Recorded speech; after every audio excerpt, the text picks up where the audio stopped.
Hey everybody, welcome back to another exciting episode where we're going to be studying the Bible.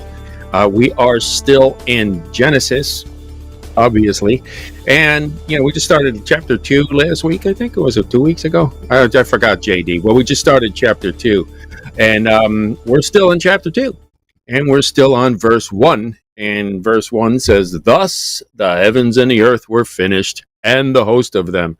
So JD, this is exciting. I wanted to share with you the actual immense size of galaxies. Ooh, okay. And there's one behind me right now. Yeah. And what I did is I put a banana in there for reference to size. So if you can find it, then you can see exactly how big that galaxy is. No, I can't even see anything that even slightly looks like a piece of fruit to me. Okay, well, first you would have to find our sun and then the earth, and then zoom down to New York, and then you'll see the banana. Okay. I give up. Mhm. Tell me where it is. It's right there. See it? Sorry, I'm just lightening up the show because I this know. one's gonna be pretty I serious knew there was no hope in finding a banana out there. Okay, I knew that. compared to the size of the galaxy. Galaxy Defenders. Okay. All right. But so the heavens and the earth were finished and all the host of them. And that's where we're going to go today, the host of them. And we're going to see in the stars how ridiculous it can actually be for someone to think that the stars just showed up on their own. Yeah, for real. So I wanted to start with even just there's so many things that you could just pick and choose. But today I wanted to start with the nebular hypothesis. You obviously know what that is, right? No, I obviously don't. I don't understand. I know what a hypothesis, whatever that word is. I know what that word means, but the first part of that is like speaking Greek or something to me. Well, I think it's Latin and is nebular, but see this thing here, it's a nebulous thing. So. Yeah, nebulous I've heard of, but you just tried to, you created a new word. But you put them together and then it gets really confusing. Uh-oh, okay. Yeah. All right, so here's actually what the nebular hypothesis is. Okay. The short story in the easy way, because I like to explain things, is so this dude all of a sudden came up with this idea that the planets and everything were because the sun spit off some stuff and then they cooled off and became all the planets. Okay. And what was he using in his drug of choice? Probably meth. I'm not sure. Yeah, have to be. But there are some other conjecture on that as well. But that's a nebular hypothesis, and evolutionists will use this a lot. The problem is it's got a lot of problems to it. Yeah. Number one, they're all different. Mm-hmm. Right. Mm-hmm. So how could that possibly be? But let's do this. So here's what it was. This dude named Immanuel Kant. Okay, and I got my notes over here, so I'm looking over there because I got a note. Okay. So here's his quote. Some 4 billion years ago, again, you need a lot of time. Yeah. Because that's the only way to explain it. So that is where evolutionists are. Mm-hmm. So they say, well, there's no God. Well, yeah, they do have a God. Time created everything. Mm-hmm. So time is their God. Right. And it just happened all by itself. So basically nothing is their God. And then they're going to go back to nothing. They're going to go back to their God when they're done, back to nothing. Mm-hmm. So it's just a lot of nonsense. Anyway. They're going to wish they were going back to nothing when they die. Yeah. Hey, please annihilate me, they're going to say. Yeah. And that's sad, but it's the truth. You exist. You will exist. Yes, so you will. We'll close up this half on that. You will exist. Yes. It's like real estate. It's all about location. Right. Where will you exist? So this dude writes, some 4 billion years ago, as if he knows, the sun had ejected a tail or a filament of material that cooled and collected and thus formed the planets. That is from his book, General History of Nature and Theory of the Heavens, and it was written in 1755. Oh, boy. Okay. So that's where he got it. But here's the thing. A little bit earlier than that, there was another dude named Emanuel Swedenborg. Okay. And he wrote this Latin thing, more Latin things, in 1734. So Swedenborg kind of had this idea from the beginning, and then Immanuel Kant kind of stole it from him. Didn't really check it out. Yeah. So Swedenborg was here. Check this out. He's a mining engineer with a wide range of interests who also claimed to have psychic powers. Oh, boy. Oh, okay. He claimed confirmation of his nebular hypothesis from seances with men on Jupiter, Saturn, and places even more distant. And even before that, 20 years earlier than this, when he was 24 years old, he met with Edmund Halley of Cambridge. Okay, so now you know Halley's Comet and stuff. Mm-hmm, so now he's talking with Halley, and he comes up with this hypothesis, which he got from people that live on Jupiter. Oh, no. Yeah, and Saturn of all places. I mean, who wants to buy a place on Saturn? Well, I mean, when you're far away. when you are that far back in time, yeah. I can, he can make up anything he wants to because nobody can check out Diddley Squat way back then, right? Yeah. And I guess he didn't understand that Jupiter is gas. And you can't live on it. Yeah, I had no idea. I mean, that didn't fall into the makeup session right there. Yeah, but here he is. He's got this nebular hypothesis, and it was confirmed by the men on Jupiter. So, that right there should give you a clue. It's probably not right. Right. It ought to be a big hint. Yeah. Mm-hmm. So there was another guy who actually kind of confirmed him. But he was in mathematics, a guy named Pierre Simon Laplace. Well, at least it's not another Emmanuel like the first two guys. Yeah. Right. So now here's the deal. He was actually kind of a scientist, and he should have known better, but he thought Immanuel Kant was cool, so he just went with it without actually checking the facts. But that's what we're going to do today. We're going to check it. Okay, that's what you say. Let's go look at it. Okay. Right? Because you know us, we don't automatically poo-poo things. Then we would have the Dunning-Kruger effect. Okay. You got to go check it out and see. And you may ask yourself, what did he just say? Okay. Well, I just know, David, that, I mean, I know you're going to get into explanations today, and that's great. But for people that are still hung up on evolution and all that, how in the world do they explain, like, how come flies never evolved? How come wasps never evolved? Bees sort of did, but they did because they were messed with science. I'm talking about how'd they get here to begin with? Yeah. I mean, it makes no sense. This evolutionary BS is just that, as far as I'm concerned. But anyway, I'm listening to the explanation today. Go ahead. You're old like me. Remember the show Soap? Yes. And the goofy guy, the big goofy guy, and he would just go like this.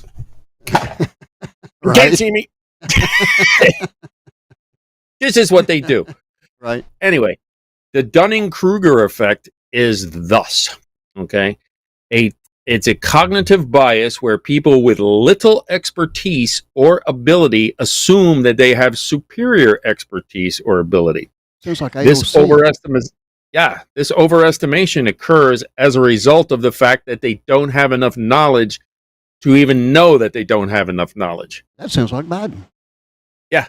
It's the same old adage. You don't know what you don't know. But since you don't know, you think you're right. Right. So, and that happens. It happens a lot with flurfs. Flurfs really big, but even these people, they just don't know enough. And all these people that are really pushing the evolution theory, and these professors, they just don't get it. No, but they don't want to get it. Yeah, they don't want to, and they don't know enough to know that they really don't know what they're talking about. Right. So that's why you get this cognitive dissonance, and that's why you get all the dichotomy of thoughts, and they're like, every time you come up with something, they just, instead of actually examining it, what they'll do is just try and find a reason to ridicule you. They'll set up a straw man argument, and well, you did this, and that's wrong. It's like, well, I never did that. Yeah, Right. And try and just dismiss you and change the subject and misdirect you. Deflect is another word. All right, so he didn't check it out, but here's the problem. If in fact that was the case, you would have to just the physics of it, just physics alone, you'd have to assume that everything would be the same. So if I got a spinning ball here, right, and then stuff spins off of it, wouldn't it all have the same spin? It would seem so, yeah. Yeah, because it's called momentum. It's the laws of physics. Right. So there's a problem. Okay, the sun literally has 99.86% of the mass of our solar system. You realize that? No, I didn't. That's huge. 99.86% of the mass of our solar system. You know what that means? That means 0.14% are the planets. Wow. What's the percentage for Earth? Like nothing? Yeah, just about. Yeah. It's not nothing, but you can see nothing from there. Yeah. So there you go. It's got 99.86% of the mass. However, it only has 1.9% of the angular momentum. That's the spin. So if you see it, it's going like this, really slow. Really, really slow. Compared to the planets which are moving around. Right. Well, you don't have enough momentum. How did that happen? Okay. And the problem is, you know ice skaters, right? When they put their arms out, they go slower, right? Right. Then they bring their arms in and they spin really fast. Spin really fast, yeah. Yeah. So that just heightens the problem here, because if the sun should be actually spinning faster than all the planets. Yeah. With the same momentum, but indeed, it's only 1.9%. So that means... On top of that, I mean, if it's spinning that slow, it's sure not going to throw anything very far, is it? Exactly. Let alone spit it out and spin around. Absolutely, yeah. So I try and... We could talk all these really cool, scientific terms. I'm trying to explain it so people can understand. The sun is spinning really slow. There's no way it shot the planets out to spin around. Right. And even if it did, the planets would be spinning slower and the sun would be spinning faster.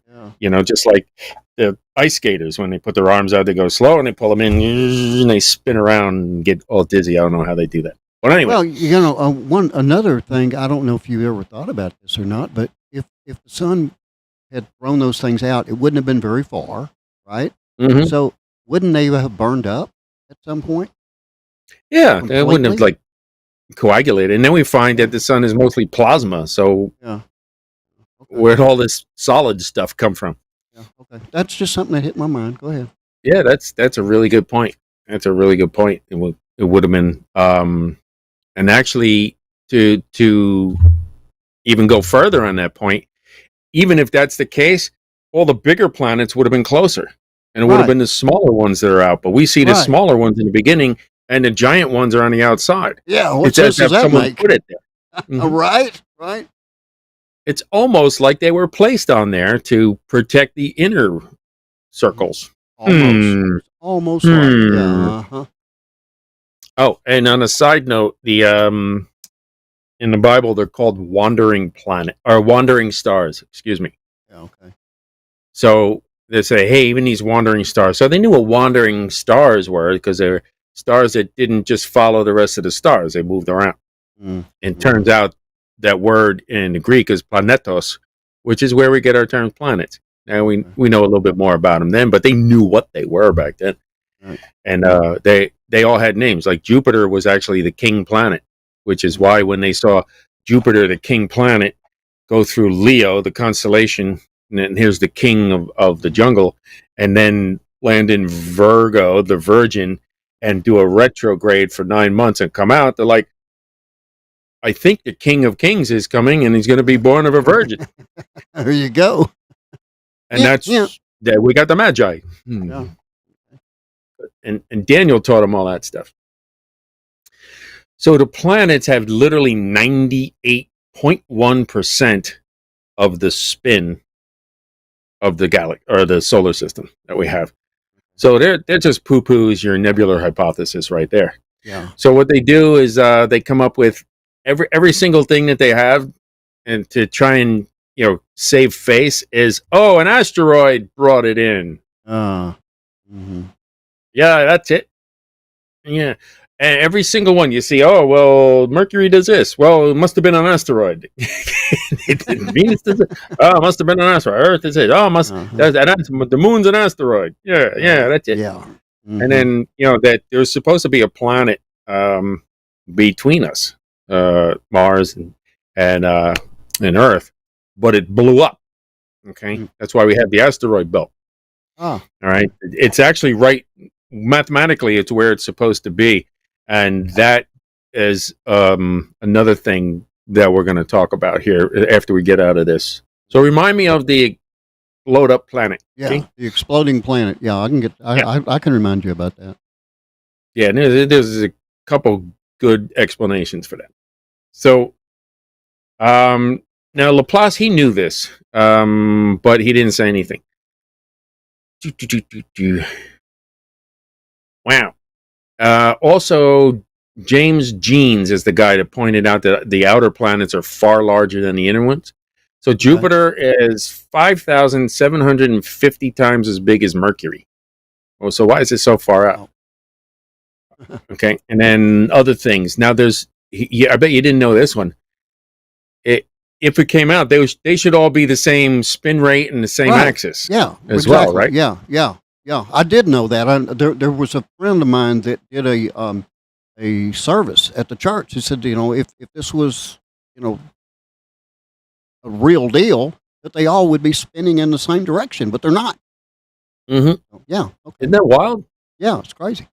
But of course, but that kind of just destroys not creation. That destroys evolution and makes creation really the only option, in my opinion. Yeah. But an asteroid.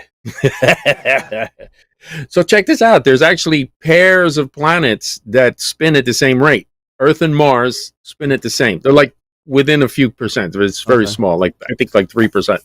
Earth and Mars have the same spin rate. Mm-hmm. That's interesting. Jupiter and Saturn, Neptune and Uranus.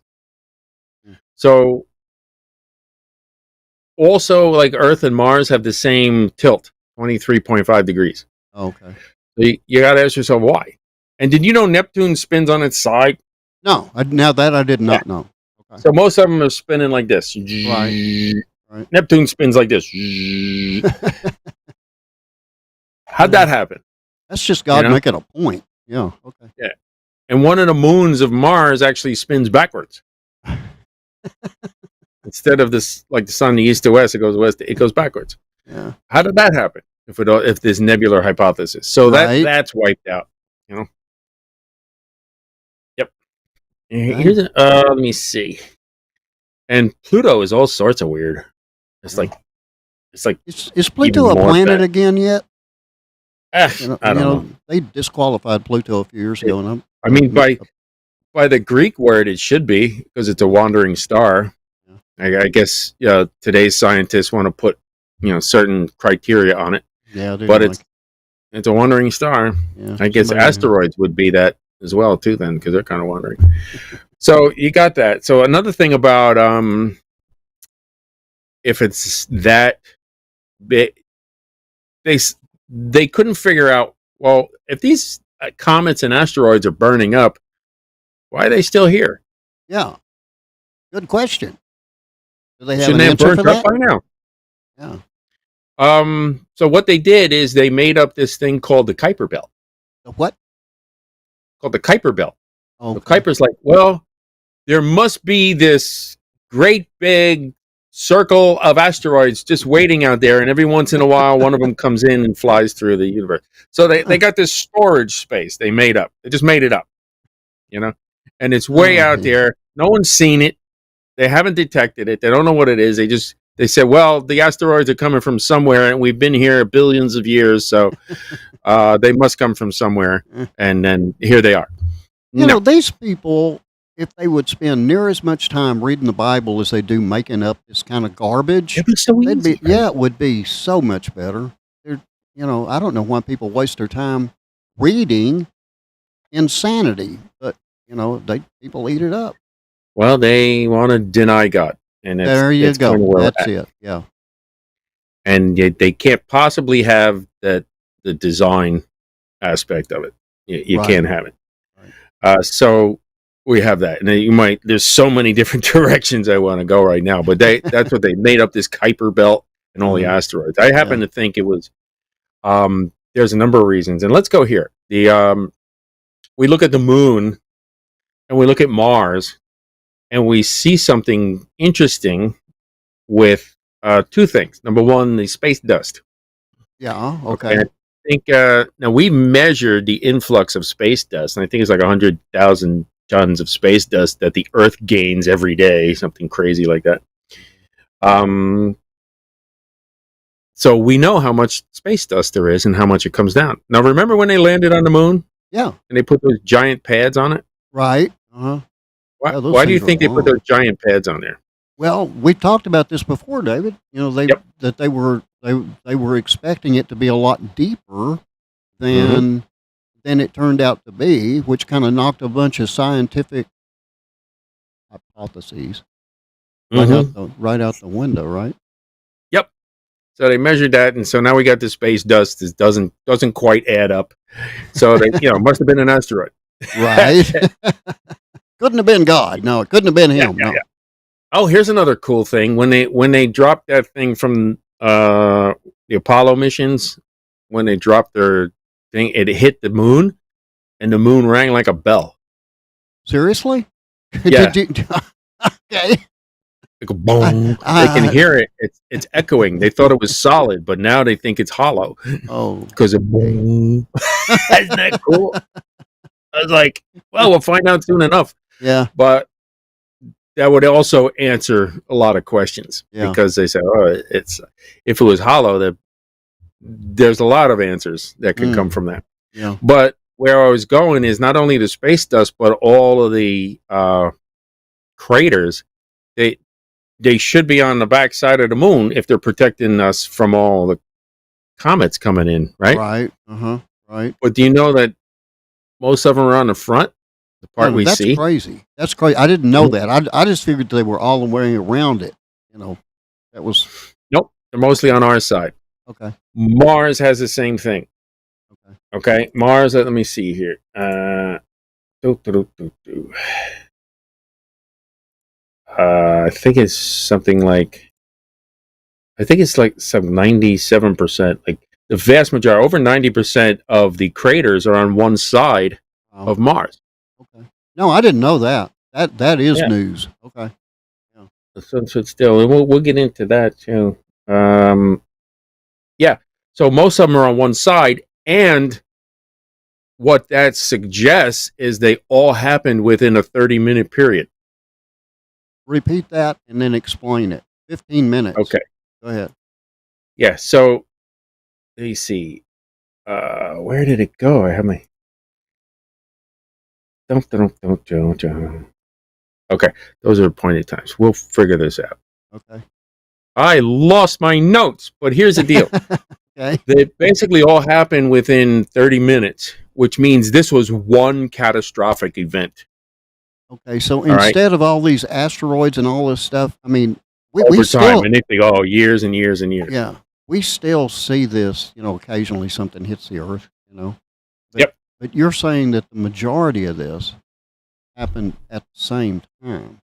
Mm-hmm. Okay. All right. Can you explain that one a little bit? Why and how we know that and that kind of thing? Yeah. I know I'm probably catching you off guard because you said that you. No. It's in here somewhere. Notes. Oh, here it is. Found it. Good. Okay. Go ahead. Why does Mars have 93% of its craters in one hemisphere and only 7% in the other? And it appears that 80% of them occurred within a half hour. Oh, wow. 80% of them happened in 1.5 hour period. And that would explain the catastrophism. Yeah. In other words, there was an event that caused the earth to crack open, right? Uh-huh. Okay. And then it also caused this planet between Earth and Mars to get busted up. Okay. It also shot all these asteroids and meteorites out into space because of this catastrophic event. Okay. And would answer all of the questions. Why do we have an asteroid belt there?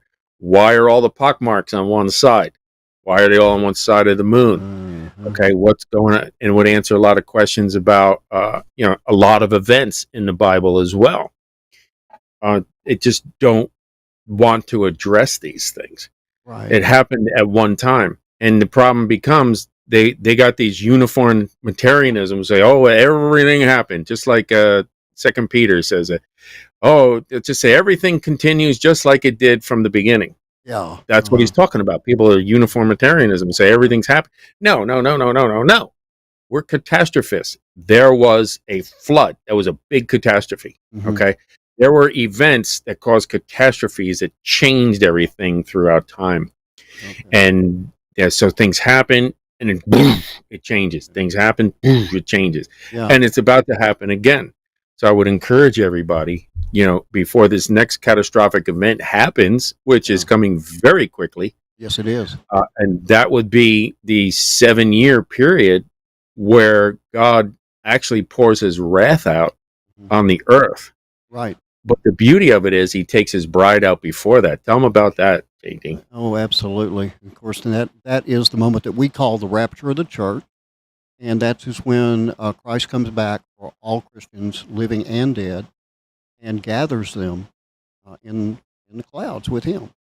And that moment, of course, is called the rapture of the church. And you can be a part of that along with David and I and every other Christian living and dead by simply saying a prayer to the Lord, ask for you. Just let him know that you're a sinner, that you want to repent for your sins in the name of Jesus Christ, and that you know that Jesus died for you on the cross. He spent 3 days in the tomb. He rose again on the third day. He sits at the right hand of the Father, and he's coming back. And in the second half of this show today, David's going to go into more explanation. He's kind of giving me a heads up on what's coming, and you guys are not going to want to miss it. I guarantee you that. So hang on. We'll be right back after a very short break. From Feature Story News in Washington, I'm Benji High with a roundup of the biggest headlines this past week. This is a scam. This is a rigged trial. History. Donald Trump becomes the first former or serving US president to be criminally convicted. On Thursday, he was found guilty of attempting to influence the 2016 election by falsifying business records to cover up payments to a porn star in return for her silence about an affair. Mitch McCann was outside the courthouse in New York. It took the Manhattan jury just over 11 hours to find the former president of the United States guilty on the 34 charges he faced. Trump left the courtroom and rallied against the judge and the entire court process, calling it a disgrace and a rigged trial with a corrupt and conflicted judge. Current President Joe Biden condemned Donald Trump's attempt to paint his trial as rigged, calling those efforts reckless, dangerous, and irresponsible. He says the conviction reaffirms the American principle that no one is above the law. Our justice system has endured for nearly 250 years, and we should never allow anyone to tear it down. That's America.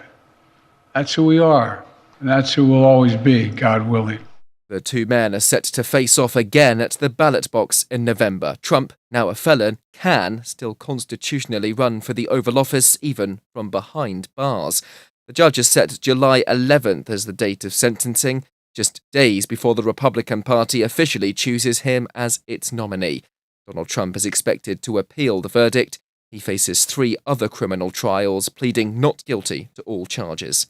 Meanwhile, President Biden says Israel has offered Hamas a roadmap proposal for a ceasefire in Gaza and the reconstruction of the war-torn Palestinian territory.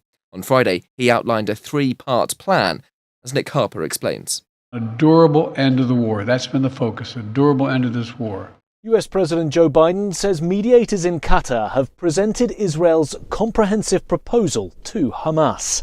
Phase 1, made up of a number of conditions, would take place over 6 weeks. A full and complete ceasefire, a withdrawal of Israeli forces from all populated areas of Gaza, release of a number of hostages, including women, Palestinians, civilians would return to their homes. Then Phase 2, a permanent end to fighting between Israel and Hamas.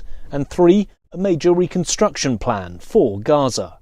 Biden made a direct plea to Israelis who, he says, want to keep fighting for years, instead urging them to take a step back. It's time for this war to end, for the day after to begin. On Thursday, Hamas told negotiators they are prepared to reach an agreement if Israel stops its assault.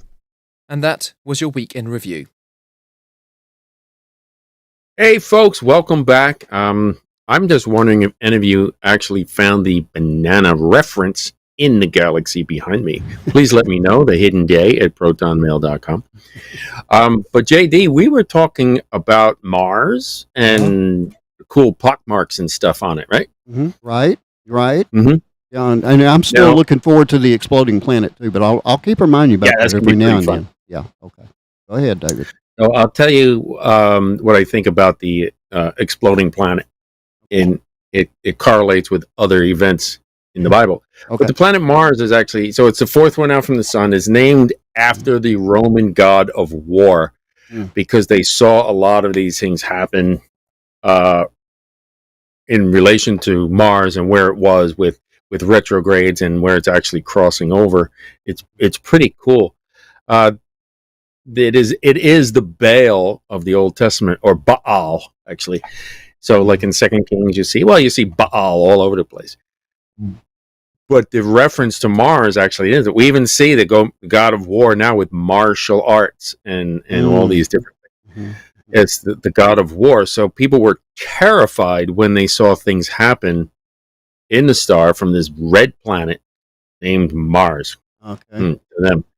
Now, what most people don't realize is that, we were talking about the uniformitarians and the catastrophists. Right. Okay. Mm-hmm. What I'm about to explain would explain the catastrophes that happened and some of the events in the Bible. Okay. So we think, our whole solar system thing, we make them, we're in grammar school, and you have the sun, and then you have the Earth's orbit is here, and then you have Mars's orbit is here, and it's kind of the same all the way around.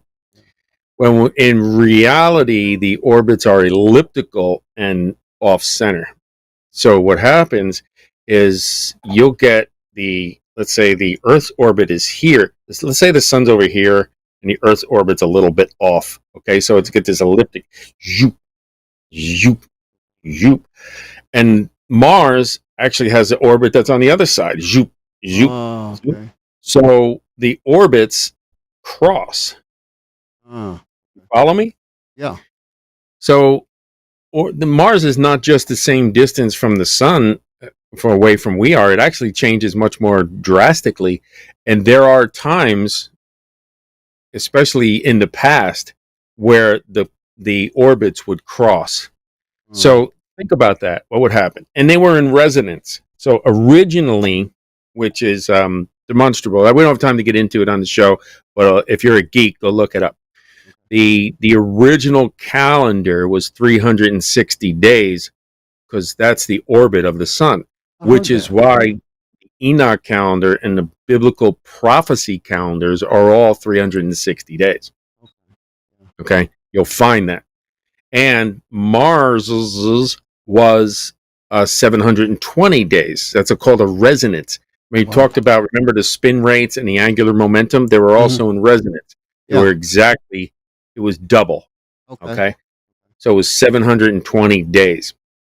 And so the uniformitarians, they would just say, that's just the way it's always been for billions of years, yada, yada. Yeah. But imagine what happens if they cross and they're really close. Yeah.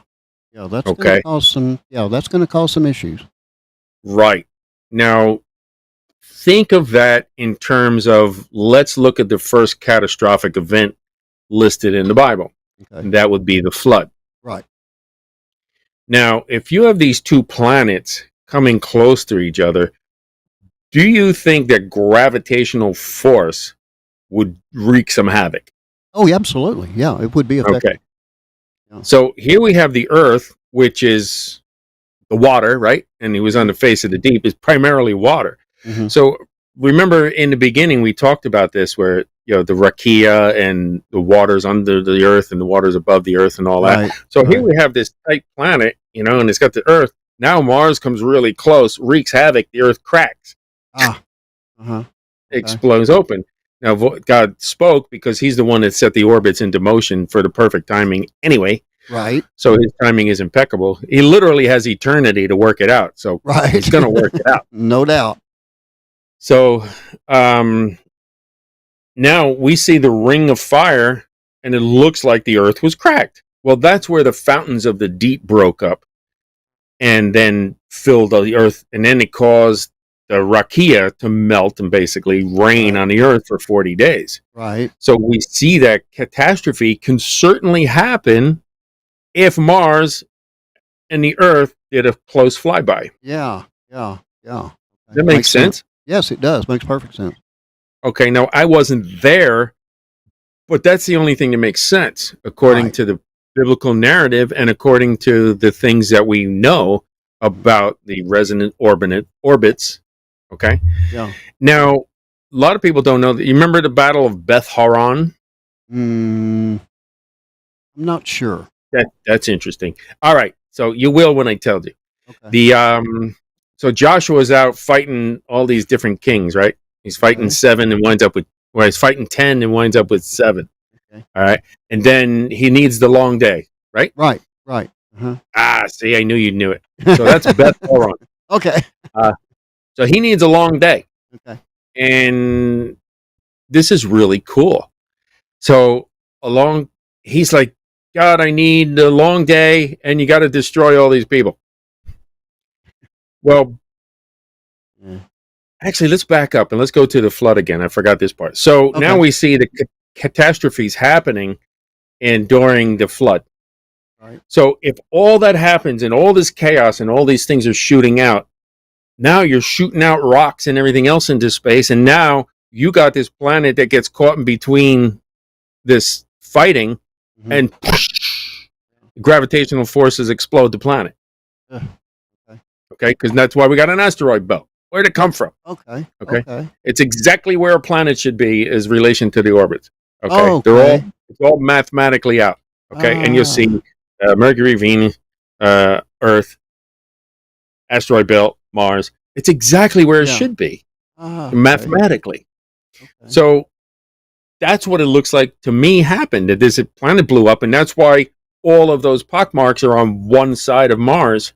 Okay, 80% of them within a half hour. Yeah, it blew up. Okay. That makes sense. That actually makes sense. Okay, I'm following. And then same thing with the moon. When it cracked and blew up, it shot a lot of rocks out into space. Yeah. Okay, and they've recently found that some of these materials that they get on meteorites that come back, they're like, this looks like it was taken out of our mountains over here. It's exactly the same composition. They're like, where'd this come from? And they're like, oh, it must be life on other planets. No, it was part of the Earth when it blew up, and it just kind of fell back in the orbit. Yeah. That explanation is more feasible. I'll put it that way. Yeah, and here they are, and they burn up when they go through space. So they couldn't have been here for billions of years. They would have burnt up already. Right. So that would explain all the pockmarks on one side that happened within that half hour. Yeah. All right. Okay. Now we have Joshua's long day, Battle of Beth Horon. Okay. And he's like, I need a long day so I can defeat these enemies. So what happens? We get a crossover. And the crossover, let me see. There's actually timing of it. It is March 20th to 21st is actually crossed over, and October 25th. Yeah. So it's one of those days, and it happened every, I think, 108 years. Wow. Yeah. Near passed by, and it's a hypothesis, but it's a really good one. Yeah. Earth and Mars originally on the resonant orbits. Near passed bys every 108 years, and it would definitely account for the catastrophic events. and then you get the energy transfer. So we see during this battle, the Earth doesn't have to stop per se. Right. All you have to do is change the progression of it. Mm-hmm. So here it is. Instead of it spinning around like this, right? Yeah. If Mars comes close to it, it would do this, and it would appear like the orbit switched because it kind of just moved around. Sort of like a magnet or something, you know. Yeah. Yeah. Okay. Yeah. Makes sense. Just like that. So it apparently changed the angle to 5 degrees. Right now we're like 23 and a half. It changed the angle and changed the progression a little bit. Okay. So it wobbled. So it was wobbling. I don't know if it went back or not, but now you can see the next event that happens is you get meteorites, right? Mm-hmm. Okay. Isn't that what happened last time? Yeah. So what happened at the Battle of Beth Horon? All these meteorites came down and destroyed all of his enemy. Yeah. Now that's pretty good target practice. I say God had his hand in that. Yeah. These meteors fall from the sky and kill all the enemy and don't come near you. God had GPS long before we did. Okay. Yeah, that's pretty cool. Yeah. And then it would account for the long day. Uh-huh. It would 100% account for the long day because you're changing the progression, and it went down for a day. But here's another thing. China, at the same time period, has the legend of the long night. Oh, okay. Which the night was a night for an entire day. Sounds like Alaska. Which would answer the same question. Yeah. Okay.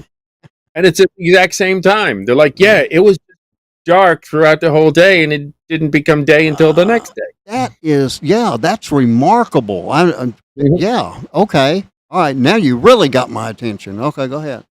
Isn't that fun? Yeah. So what this, and it says 701 BC. So what happens here is because of the pass-by, they were so close that it did that, but it also had an energy transfer. With me?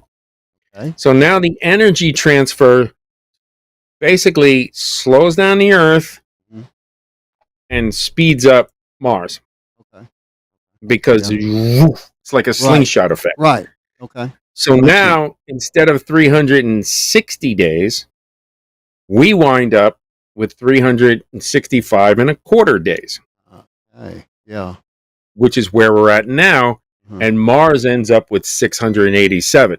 So everything is out of whack according to the original resonance.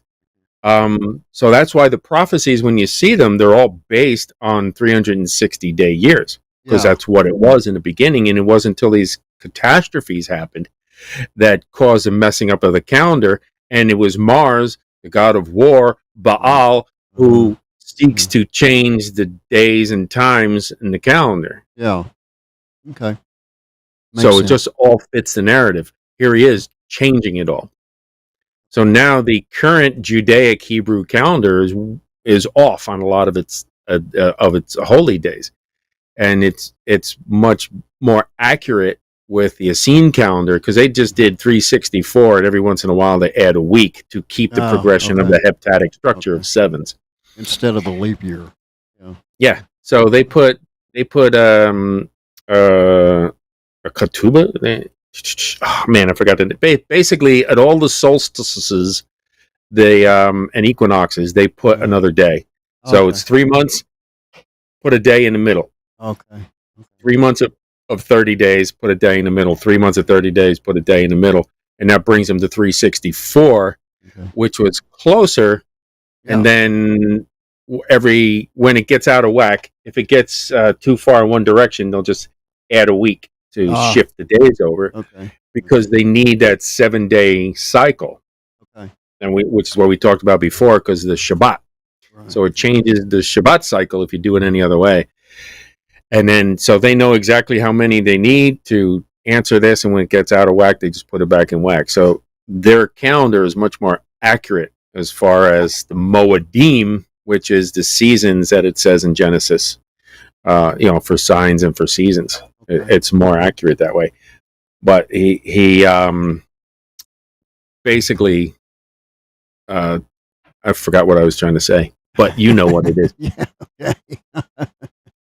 So I lose my place here. all the time. I'll lose my Yeah. place all the time. Well, it's because Okay. I'm already down the road. I'm already at now. Let's jump over to the crucifixion. Okay. Okay. Let's do that. All right. Now we got a similar time period. So imagine this. There's the cross, right? You got a 3-hour eclipse, right? Right. Okay. So here's a 3-hour eclipse. The entire earth shakes. Okay. The rocks are cracked in half. Mm-hmm. The temple veil's torn in two. Everybody feels it. They even said, surely this must be the Son of God. Right. Yeah.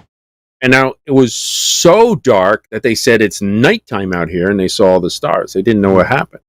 And no one ever really gets to any, you don't learn this stuff in church. They're like, oh yeah, it was great. There's eclipse. There was just an eclipse. Well, eclipses aren't 3 hours. We just went through one. We just went through one. What was it? 3 minutes long, I think? Yeah, one nothing. Something like that. Yeah. Yeah, and I think it maxes out at 7 if you're in the right spot.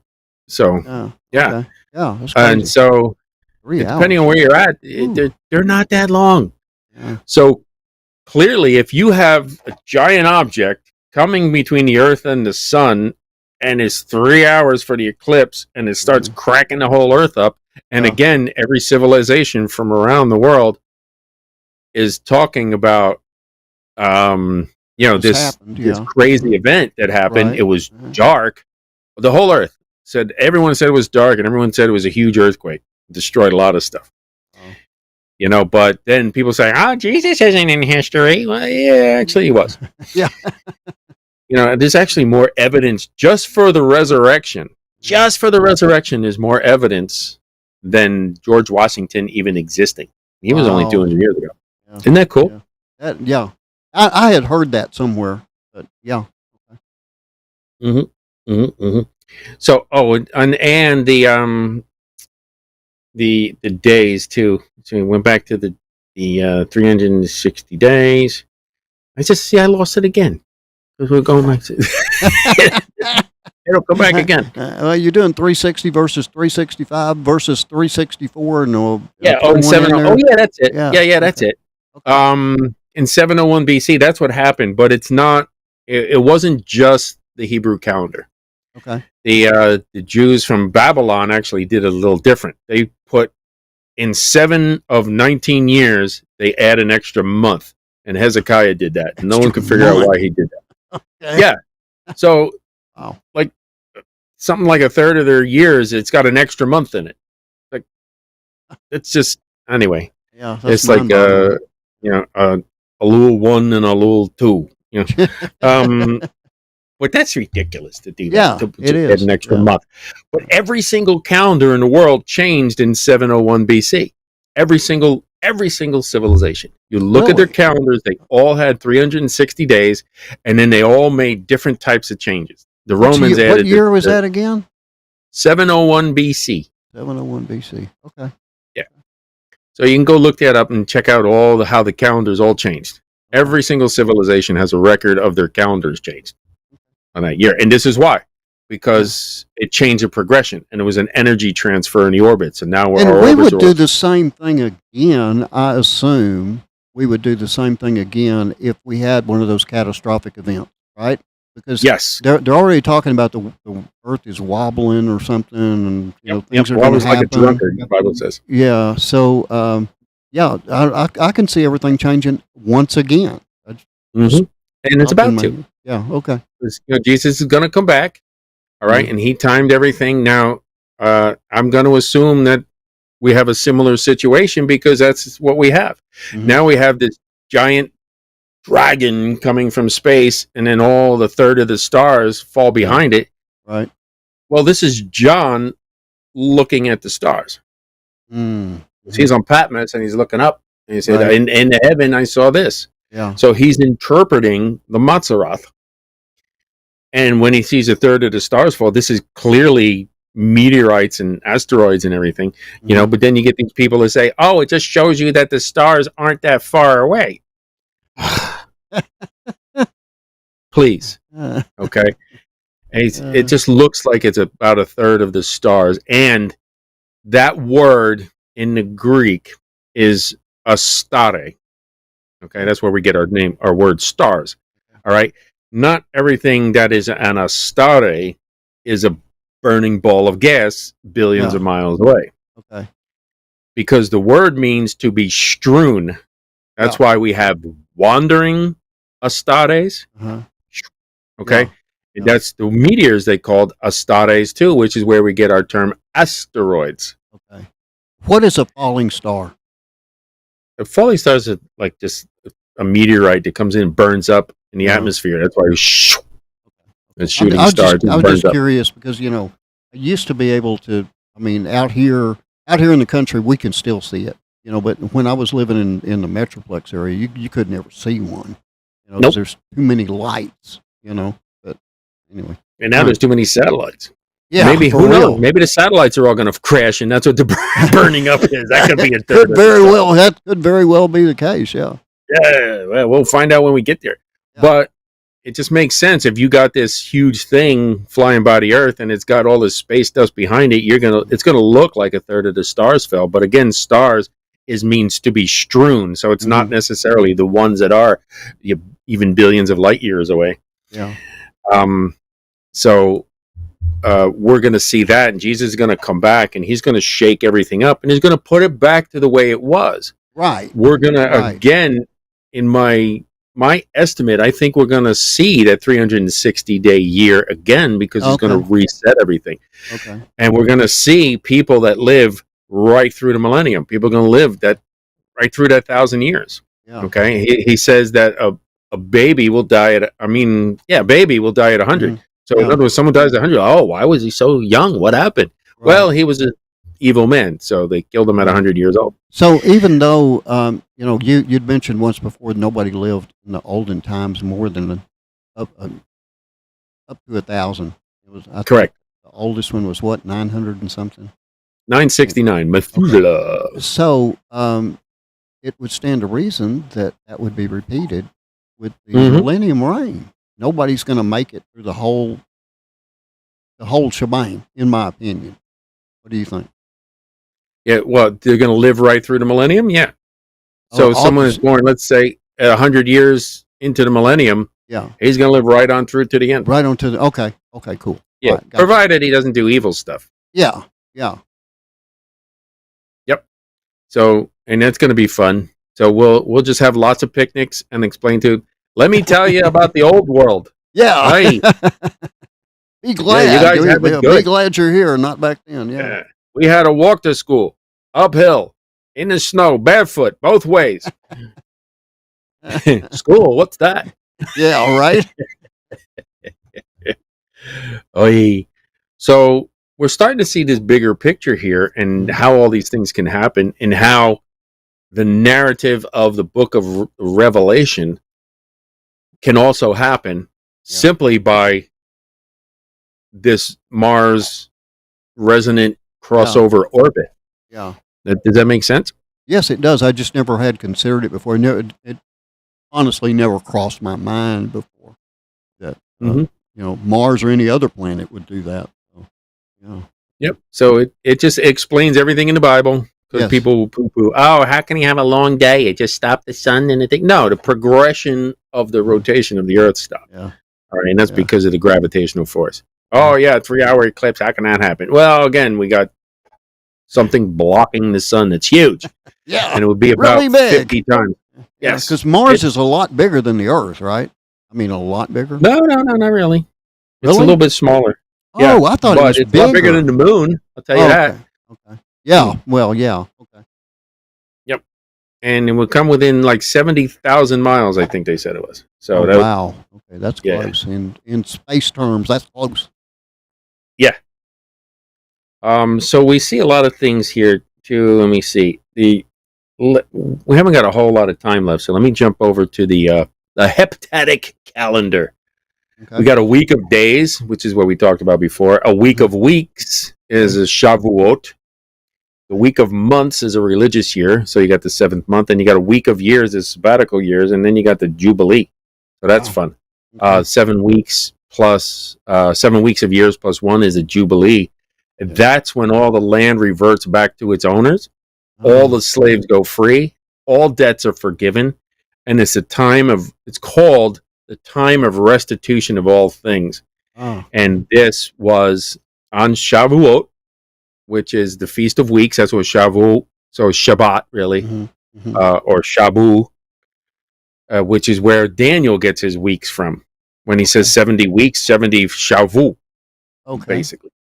So we see and 7 times, and it's also what Jesus talks about when he says 70 times 7. He's talking in prophetic things. It's like Israel was forgiven 70 years times 7. So, okay. Yeah, there's a lot to it. It wasn't just willy-nilly. He's like, no, Israel was, they went into exile for those years, and then because they didn't repent, it was times 7 again. Oy, with them. All right. Now in Acts 3:21, he talks about that. I don't want to turn there. We're running out of time, but it says the time of restitution of all things. He's talking about when Jesus comes back.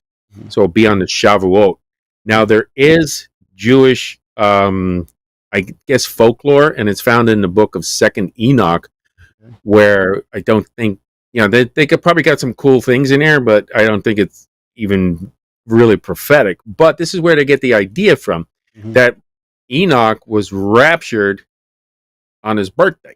Yeah. Now, his birthday, if you look it up, is actually Shavuot. So he was born on Pentecost. All right. And the Jews have it in their, religious talkings that he was actually taken up. And the book of Jasher has a horse coming down, talking to hundreds of thousands of people for 6 days. And then on the 7th day, they watched him go up. Yeah. Okay. So that's interesting because that's a picture of the rapture. Yeah, it is. Yeah.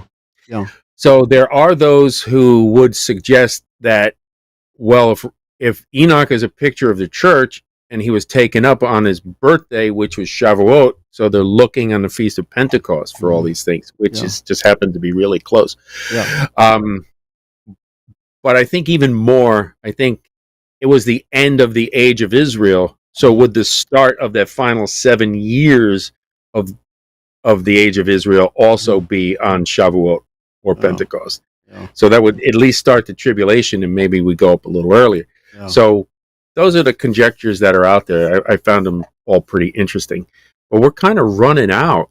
Yeah. So we're done with time. Why don't you tell everybody about the Bible study in this last minute? Okay. So here's the deal. We got a last minute left. We did move it to Thursday nights because it's just better for everybody that was on it. So Thursday nights now, and that is at 8 p.m. Eastern. We have an online on Zoom Bible study. It's called a discipleship study. And we talk about all the things that they don't teach you in the mainstream church. And they're fun things.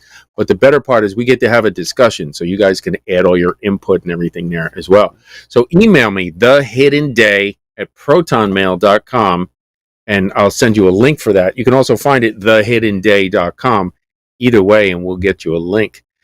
So we're just looking for that, and if Shavuot hits and we're out of here before the next show, Lord willing, we'll be back, and we'll see you next time on The Last Christian. JD? Yeah, you're finishing up perfectly here, and I would just tell people, yes, join the Bible study. I will put a link to that also on the Last Christian site. We'll see you next time. Good night. God bless.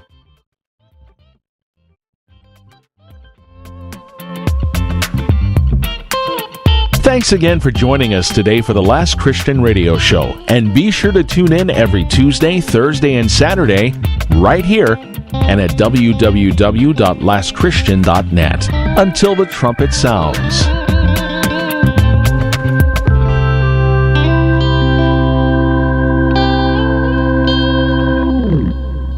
Put a frog in boiling water and it'll jump right out. But put a frog in cool water and slowly heat it up, that frog will boil. As veterans, we tell ourselves the lie that we can handle anything. We let the water boil. You are not a frog. If you or a veteran you know needs support, don't wait. Reach out. Find resources at va.gov/reach. That's va.gov/reach. Brought to you by the United States Department of Veterans Affairs and the Ad Council.